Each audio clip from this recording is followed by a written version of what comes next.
If you're seeing error code 200_1040 in Fall Guys, that usually points to a session expired issue or a connection problem, and in this video, I'm going to show you the fastest ways to fix it.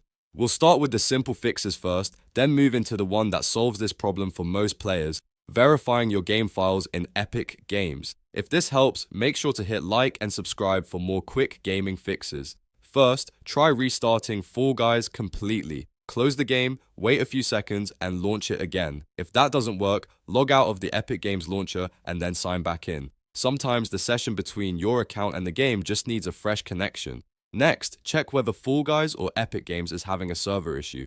If the servers are down, the error may not be on your end, so it's always smart to confirm that before changing anything else. You can check official status pages or community updates to see if other players are reporting the same issue. Now let's move on to the main fix. Open the Epic Games launcher on your PC and go to your library. Find Fall Guys in the list, then click the three dots next to the game. From the drop-down menu, select Manage. After that, choose Verify. Epic Games will now scan the installation and check for missing or corrupted files. This can take a few minutes, so just let it finish without interrupting it. Once the verification is complete, launch Fall Guys again and test the game. In many cases, this refreshes the game installation and clears the 200_1040 error right away. If the error still appears, repeat the login step one more time and make sure your internet connection is stable while the game loads. A weak or unstable connection can sometimes trigger the same session error even when the files are fine. So to recap, restart the game, sign out and back into Epic Games, check for server outages, and then verify your Fall Guys files in the Epic launcher.